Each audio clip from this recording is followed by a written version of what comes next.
इस 12 दिन ही हुए थे, लेकिन उस मासूम को उसके पिता ने ही मार डाला। भला नन्ही सी जान से पिता को नफरत क्यों थी? वजह सुनेंगे तो यकीन नहीं होगा आपको, आप भी दंग हो जाएंगे। वो वजह थी, वो बेटी नहीं बेटा चाहता था। बेटी की चाहत में पिता ने मासूम बेटी के साथ ये हैवानियत की है। देखिए आप।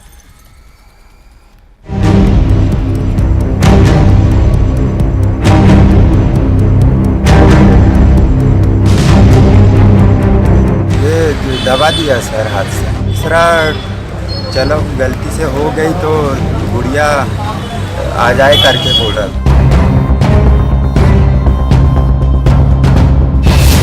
माँ की गोद से लाडले को छीना। शराब के नशे में उसके पति अनिल उइके ने रुचिका के साथ भी मारपीट की और उससे बच्चा छुड़ा लिया। पिता ही बना मासूम का काल। एक 12 दिन के शिशु की उसके पिता द्वारा ही गला दबा के हत्या कर दी गई है। कातिल कहे मेरे घर आएगी एक नन्ही परी। तीसरा चलो गलती से हो गई तो गुड़िया आ जाए करके बोल रहा था। बेटी की चाहत, बेटी का कत्ल। कत्ल की हैरान करने वाली वारदात। एक मासूम से ये कैसी नफरत। क्या इतना बुरा था मैं पापा? इस दर्द को यकीन मानिए लफ्जों में बयान नहीं किया जा सकता। एक माँ की तड़प, जिसके आँख के तारे को उसकी गोद से इस शैतान ने छीन लिया। 12 दिन के इस मासूम बच्चे की वो अनकही फरियाद, पापा मैं जीना चाहता था। और जिस शख्स ने अपने ही 12 दिन के मासूम बच्चे की एक जिद में जान ले ली, रिश्तों की बलि चढ़ा दी। बैतूल के कोतवाली थाना इलाके के बजरवाड़ा में एक पिता की बर्बरता हर किसी को झकझोर गई। अब सुनिए इस हत्यारे पिता का कबूलनामा, जो कह रहा है हाँ मैंने उसे मार डाला। ये दबा दिया सर हाथ से। 12 दिन की नन्ही सी जान के साथ ऐसी हैवानियत करने वाले का कलेजा आखिर क्यों नहीं कांपा? आखिर एक मासूम से ऐसी कौन सी नफरत, ऐसी कौन सी दुश्मनी? अब हुआ क्या, ये आपको बताते हैं। दरअसल अनिल नशे की हालत में था, जिसने पत्नी के साथ झगड़ा किया और पति पत्नी का ये झगड़ा मासूम बच्चे की जान ले गया। अनिल ने पत्नी की गोद से बच्चे को छीना। डर के मारे पत्नी रुचिका गांव में चली गई, लेकिन उसे नहीं पता था जब वो घर लौटेगी तो लाडला नहीं बल्कि उसकी लाश मिलेगी। मृतक बच्चे की मां रुचिका उइके ने बताया कि शराब के नशे में उसके पति अनिल उइके ने रुचिका के साथ भी मारपीट की और उससे बच्चा छुड़ा लिया। रुचिका मारपीट के डर से गांव की तरफ भाग गई थी और काफी देर बाद लौटी तो झोपड़े के अंदर 12 दिन का शिशु जो था वो मरा हुआ पड़ा था। उसके गले पर गला दबाने के निशान थे। कत्ल की वजह भी हैरान करने वाली है। अनिल को बेटी की तमन्ना थी, जिसने ये कहा उसके पहले से ही 2 बेटे हैं। वो चाहता था पत्नी ऑपरेशन करवा ले। उसके बाद उसकी चाहत थी ये तीसरा बच्चा बेटी ही हो, लेकिन फिर से बेटा हुआ। वो लड़का हो गया सर।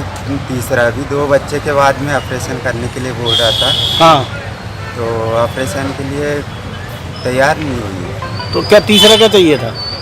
तीसरा चलो गलती से हो गई तो गुड़िया आ जाए करके बोल रहा था। रुचिका की रिपोर्ट पर उसके पति अनिल उइके के विरुद्ध अपराध धारा 302 का पंजीबद्ध कर लिया गया है। अनिल उइके को आज गिरफ्तार कर लिया गया। और बस फिर जो हुआ वो थर्रा कर रख देता है। सवाल है कि बेटा हो या बेटी, थी तो वो औलाद ही ना। 12 दिन के मासूम बच्चे की ये लाश फरियाद कर रही है। क्या इतना बुरा था मैं पापा? बैतूल में ऋषु नायडू के साथ bureau report, news 18 Madhya Pradesh Chhattisgarh. Double murder करने वाला वो हत्यारा जिसका झूठ हम आपको लाइव सुनाएंगे, जिसके टारगेट पर था चचेरा भाई। आरोपी ने जहर खरीदा, शराब में जहर मिलाया और शराब की बोतल को चचेरे भाई को दे दिया। लेकिन इसी बीच कुछ ऐसा हुआ कि आरोपी के सगे भाई ने भी वो शराब पी ली। आखिर क्यों हुआ कत्ल और गफलत में डबल मर्डर? देखिए चौंकाने वाला खुलासा।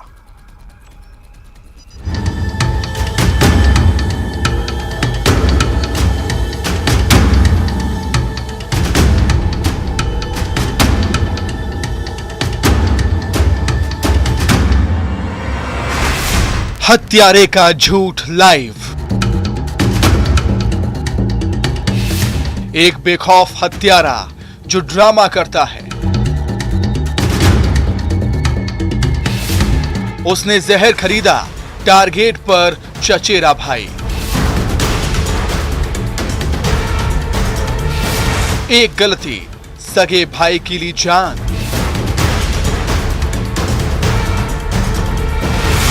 शराब, साजिश, जहर, रिश्तों का कहर।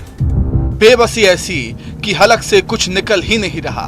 बस हाथ में शराब की बोतल लेकर खड़ा है ये शख्स। बार बार कह रहा है, मेरे सगे भाई प्रदीप पाल और चचेरे भाई रवि पाल की मौत की वजह और गुनहगार है ये जहरीली शराब। तो पहले जरा इस शख्स का ड्रामा सुन लीजिए, फिर असली कहानी हम आपको सुनाएंगे। रवि था और मैं था संदीप। मैंने पहले इनको दे दिया, मैं घर पे गया उतारने कपड़े, फिर वापस आया। मैं खुद आया था पीने के लिए, जब फिर इनको उल्टी होने लगी, इनको। तो संदीप ने जो कहानी सुनाई वो अधूरी है इस डबल मर्डर की। सही सुना आपने, डबल मर्डर की इनसाइड स्टोरी हम आपको बताते हैं। अब जरा ये तस्वीरें देखिए, हाथ में हथकड़ी और चेहरे पर जरा भी शिकन नहीं। ये वही शख्स है संदीप पाल, जिसे आपने थोड़ी देर पहले सुना, जो अपने सगे भाई प्रदीप और चचेरे भाई की मौत की वजह बता रहा था। लेकिन इस मौत के पीछे जहरीली शराब नहीं बल्कि शराब और साजिश है। जो जावर से संदीप एक कीटनाशक दवाई लेकर निकला था, उसके द्वारा यहाँ आकर शराब की बोतल खरीदी गई और शराब की बोतल खरीदने के बाद उसने रवि को शराब की बोतल दी पीने के लिए। तो संदीप ने हत्या की साजिश रची, जिसके निशाने पर था चचेरा भाई रवि, जिसने पहले जहर खरीदा, फिर शराब में खरपतवार नाशक कीटनाशक मिलाया, जिससे शराब जहरीली हो गई। रवि को शराब की बोतल दी और कहा वो नहा कर आता है। इस बीच रवि ने जाम छलकाना शुरू कर दिया था। रवि ने अपने ब्रदर को भी बुलवाया और प्रदीप को बुलवाने के बाद, चूंकि प्रदीप सामने ही रहता था, तो उसको बुलवाया और फिर उसके द्वारा सेवन किया गया। सेवन करने के बाद सबसे पहले तबीयत खराब हुई रवि की, उसको हॉस्पिटलाइज किया गया। हॉस्पिटल में उसकी तबीयत ठीक नहीं रहने के कारण उसको इंदौर रेफर किया गया और इंदौर रेफर करने के बाद उसकी वहाँ मृत्यु हो गई। आरोपी संदीप पाल को यकीन हो गया, उसके रास्ते का कांटा यानी चचेरा भाई हट गया। लेकिन इस कहानी में एक ट्विस्ट भी था। रवि ने आरोपी संदीप पाल के सगे भाई प्रदीप को भी शराब की महफिल में शामिल कर दिया। जहरीली शराब से दोनों की तबीयत बिगड़ी। इन तीनों के बीच से ही कोई ना कोई रंजिश का कारण है और रंजिश का कारण ये पता लगा कि जो संदीप छोटा भाई है उसके द्वारा इस शराब के कीटनाशक लेना और कीटनाशक के बाद शराब लेना और शराब लेने के बाद उनको वितरित कराना और इसके बाद इस प्रकार का घटनाक्रम होना। 76 लाख का मुआवजा, डबल मर्डर। पूरा मामला 80 डिसमिल जमीन के रेलवे अधिग्रहण से मिले 76 लाख रुपए के मुआवजे का है, जिसे लेकर संदीप और चचेरे भाई रवि के परिवार के बीच कोर्ट केस चल रहा था। एक बार संदीप के पिता केस जीत गए, लेकिन रवि के परिवार ने फिर से अपील दायर कर दी। समदृष्टया अभी पैसे का मकसद आ रहा है, क्या कोई ज़मीन से संबंधित विवाद है जिसमें वो पैसे वैसे की डिमांड करता था। कुछ और भी बातें ऐसे सामने आ रही है जो अभी इन्वेस्टिगेशन का पार्ट है। इन्वेस्टिगेशन होने के पश्चात ही उसके बारे में खुलासा किया जाएगा। मुआवजा और रिश्तों का कत्ल रोंगटे खड़े कर देता है। खंडवा में अमित जायसवाल के साथ bureau report, news 18 Madhya Pradesh Chhattisgarh.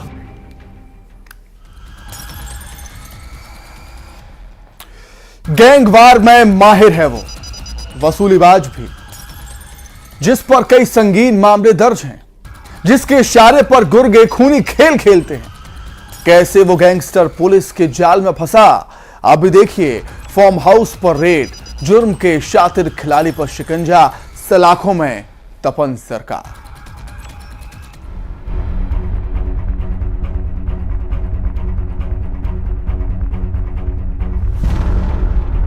Gangster तपन सरकार गैंगवॉर में माहिर है, जिसके गुर्गे करते हैं वसूली, जिसने जुर्म की दुनिया में 16 साल की उम्र में कदम रखा। करीब 17 साल पहले महादेव महार हत्याकांड का मुख्य आरोपी गैंगस्टर तपन सरकार, जिसने वर्चस्व की लड़ाई में महादेव महार की अपने साथियों के साथ मिलकर हत्या कर दी थी। इस वारदात की दहशत अब तक लोगों के जहन में ताजा है। इस गैंगस्टर तपन की तलाश में दुर्ग पुलिस ने कई राज्यों में दबिश दी। पुलिस को तपन की तलाश थी, टीम को इनपुट मिला, तपन घर आने वाला है। दुर्ग में उसके घर पर दबिश दी गई, लेकिन तपन हाथ नहीं लगा।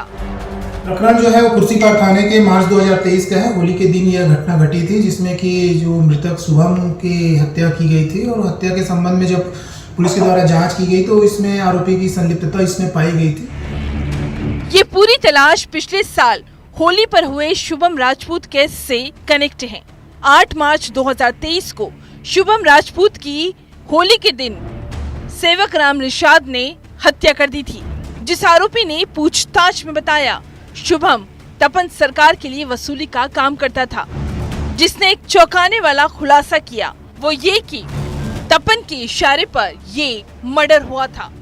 संलिप्तता होने पे ये इसकी पता तलाश पुलिस के द्वारा लगातार की जा रही थी। इसके संबंध में पुलिस ने कई जगहों पे दबिश भी दी थी। दबिश के दौरान यह पाया नहीं गया था, तो इस संबंध में पुलिस ने 2-3 और भी टीमें बनाई जो अलग अलग जगहों में छापेमारी की थी इसके संबंध में। इधर पुलिस की कई टीम इस गैंगस्टर को तलाश रही थी। फिर रायपुर में फार्म हाउस में पुलिस ने रेड मारी। आरोपी तपन ने कबूल किया, उसके कहने पर शुभम राजपूत की हत्या सेवक राम निषाद ने की थी। इसके बारे में सूचना मिली कि ये व्यक्ति जो है वो भी जौंदा जो है चंपारण के पास एक फार्म हाउस में है अभी करके, तो फिर पुलिस के द्वारा एक टीम बनाई गई। टीम ने फिर रेड मारा। रेड मारने के बाद उसको हिरासत में लिया। हिरासत में लेने के पश्चात पूछताछ में उसके द्वारा स्वीकार किया गया कि उक्त प्रकरण में उसकी संलिप्तता है करके, तो पुलिस के द्वारा फिर उसको रिमांड में लेकर जेल दाखिल किया। आखिर शुभम को क्यों मारा गया, इसकी जांच जारी है। दुर्ग से मिथिलेश ठाकुर के साथ bureau report, news 18 Madhya Pradesh Chhattisgarh. फिलहाल यहां पर रुकेंगे, बहुत छोटे से